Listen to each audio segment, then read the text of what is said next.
जय श्री श्याम। प्यारे साथियों, आज की इस वीडियो में हम इंग्लिश पढ़ना सीखेंगे। अ लॉन्ग टाइम एगो, बहुत समय पहले की बात है। There live two talking birds with their parents.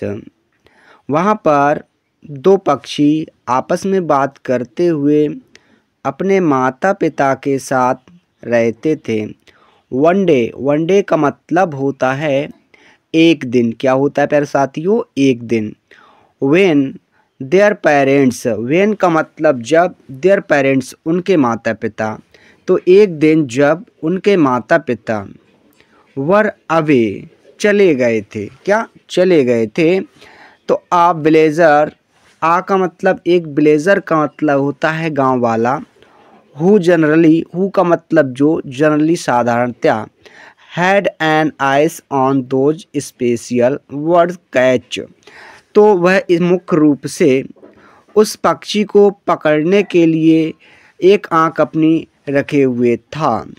Them का मतलब उनमें से, जो दो पक्षी थे उनमें से एक को पकड़ने के लिए। एंड और टुक देम अवे, और उन्हें ले जाने के विचार में था। One of the birds got away from the trap, उनमें से वन ऑफ द वर्ड्स, उनमें से एक पक्षी गोट अवे, चला गया। फ्रॉम का मतलब होता है से, द ट्रैप का मतलब यात्रा पर। एक पक्षी उनमें से यात्रा पर चला गया था। एंड और looked for his parent, looked का मतलब देखने के लिए, फॉर के लिए, और हिज पेरेंट्स अपने माता पिता को, अपने माता पिता को देखने के लिए एक ट्रिप पर चला गया था। द वर्ड पक्षी, एट लास्ट, अंत में। एट लास्ट का मतलब होता है अंत में।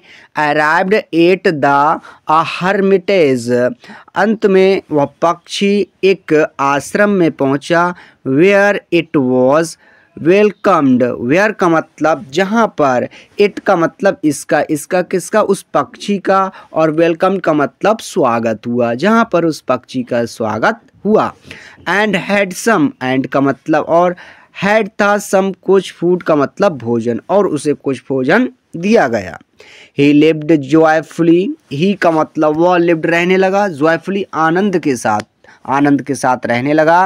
एन एक्सप्लोरर, एक दर्शक, once ran over the others, एक दूसरी ओर एक दर्शक वहाँ पर आया, वर्ड्स के पास, पक्षी के पास। दैट द विलेजर कैट, उस गांव वाले ने उस पक्षी को पकड़ा।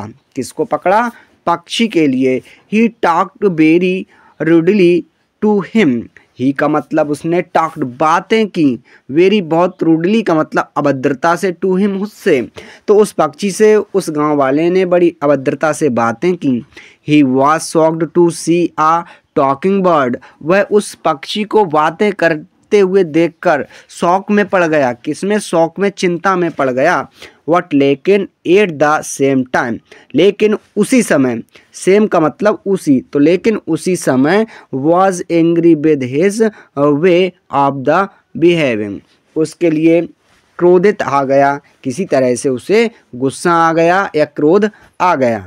द एक्सप्लोरर, वह दार्शनिक ने, विजिटेड, देखा, द हर्मिटेज, आश्रम में, उस दार्शनिक ने आश्रम को देखा। एंड रिकॉग्नाइज्ड का मतलब होता है पहचाना, रिकॉग्नाइज्ड का मतलब होता है पहचाना। आ सिमिलर, सिमिलर का मतलब वही, टॉकिंग बर्ड्स, बात करता हुआ पक्षी, और उसने वही बात करता हुआ पक्षी पहचाना।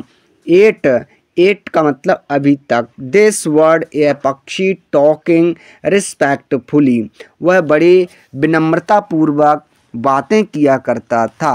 And welcome him to remain there, और उसने दोबारा उनके स्वागत के लिए दोहराया वहाँ पर। तो प्यारे दोस्तों, इस प्रकार से हम इस कहानी को याद किया, लर्न किया। आशा करते हैं वीडियो अच्छी लगी होगी। वीडियो देखने के लिए आपका धन्यवाद।